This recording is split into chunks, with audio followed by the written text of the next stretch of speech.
Hi there, welcome to the Tent News, where the truth comes to light and the stories everyone is talking about are brought straight to you. From shocking confessions and viral social media moments to real life mysteries and trending drama, this is the place where we uncover it all. Now, please watch this video first, and I will be back with the rest of my commentary. Ngeke ngithi ngithathe leli thuba ke ngikhuze kubafethu laba abayibiza ngama South African kodwa kungawona, ngoba laba abafethu laba ababili laba ngibazi kahle nalaba suka khona.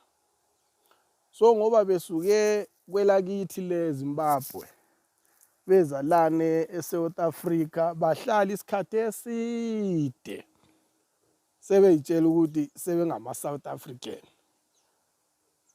Ukusuka ezweni lakini uzwelane eSouth Africa uhlala isikhathi eside akuphenduli ukuthi ube ngwalelo lizwe. Uyabona wena mfethu oyibiza ngomphakela mthakathi, nawe wena mfethu oyibiza ngongizwe mculo, amagama enu ngwazi ngiwaqonda.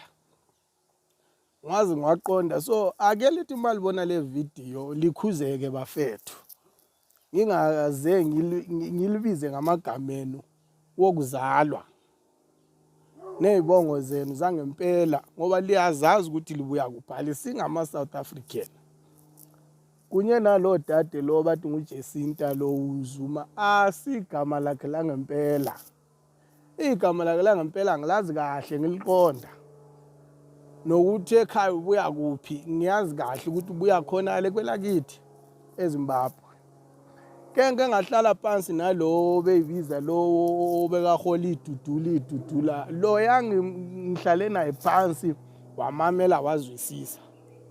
Namanje kungeke umbone athi wahola le match yedudula ini lani ake lithi imali ibona le video lizwisise, liyeke khona lokho elikwenzayo, liyeke lento eliyenzayo ukuthi lina lithi mabahambe, liyeke leyo nto, ngoba mangiyabuya ngevideo yesibili ngiyokhuluma impela, ngiyokhuluma iqiniso eliqondile nokuthi libuya kuphi nezibongo zenu ngiyolibiza ngezibongo zenu, ngoba le yokuthi phakela mthakathi liyaza kuyona, la lethi ngizwe mcunu liyaza kuyona yangempela, nale Jesinta liyawazi amagama enu ngempela. Mangiyobuya ngiyolibiza ngamagama enu ngempela.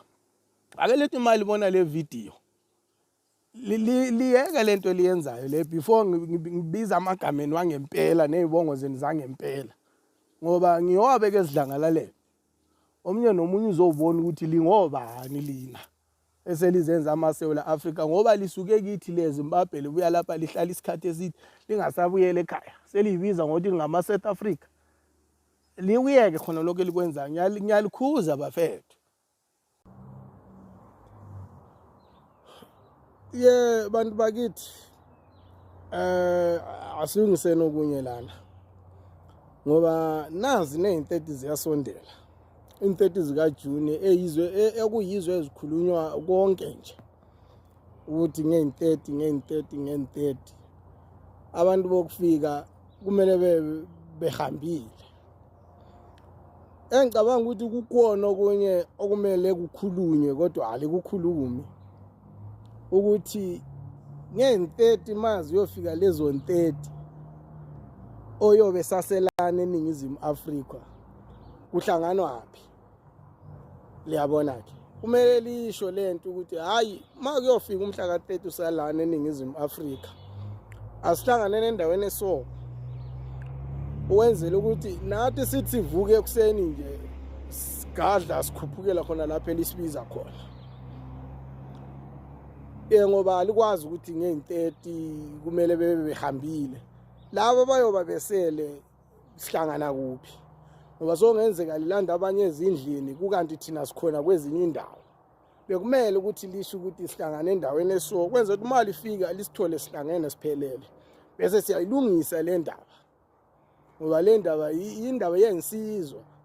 indaba yensizo okumele ilungiswe. So sihlangana-phi ke nge-30 noma liyobeka elinye ilanga or kebe kuyi-5 July or kebe kuyi-10 ukuthi lowo osaselana ebuya kwelinye ilizwe sihlangana kuphi, ngoba komele vele sihlanganeni siyilungise le ndaba.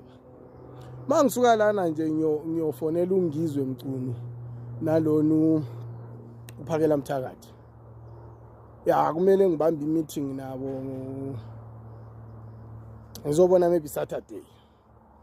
Komele ngibambe i-meeting labo sibone ukuthi le ndaba silungisa kanjani before in-30 zifika. Komele nje in-30 zithi siyafika sesikwazi ukuthi laba bangahambanga sihlangana kuphi, bese sibonisana khona lapho ukuthi mase sihlangene sikhulumisana kanjani, sidlula kanjani kuleyo ndaba, ngoba khona vele kumele sihlangane webafethu. Lizinsizwa nathi siyinsizwa, so ngicabona komele sihlangane impela. Komele sihlangane impela sibonene ukuthi le ndaba siyilungisa kanjani, ngoba le iseyidinga insizwa impela. At this point, I'm starting to believe these people. There's just part of me that is believing these people, especially with Uphakela Mthakathi, because so many people have come out and said the same thing, that he was born in Zimbabwe, he was like such things, which for me at first I was just laughing it out to say, no man, these people are just saying, because obviously we all know that these leaders that will normally be attacked with such claims to say, no, he's from Zimbabwe, she's from Zimbabwe, she was dating a Nigerian, those kind of claims. I feel like maybe they just say it to discourage these people that are doing these these leaders. But for Phakela Mthakathi right now, I think there are 3 people. This is the 3rd person coming out saying the very same thing, but it's for the first time hearing about Ngizwe and Jacinta to say they are also from that side. No, for Jacinta, I don't think so. I really do not think so, man. But for Phakela Mthakathi, he really have to come out and cancel these things and say something, because this has been going on for the longest time. The first guy also was a Ndebele guy, and the second lady, yes, she's a lady. She was actually reading from somewhere that this man was born in Zimbabwe and he went to school way, and then he came to South Africa when he was still very young to look for greener pastures. But Uphakela Mthakathi has never come out to address these things that have been said about him. He never came out, and I don't think he did not say that. He saw that. He saw what people are saying the very same thing. Guy was born in Zimbabwe, and they said he was born in Matabeleland, something like that, and then he had to come the side when he was still very young. In fact, people are saying that there is no school history, which for me, I feel like no. He have to come out and address these things. He have to come out and say something to these people so that they can keep quiet.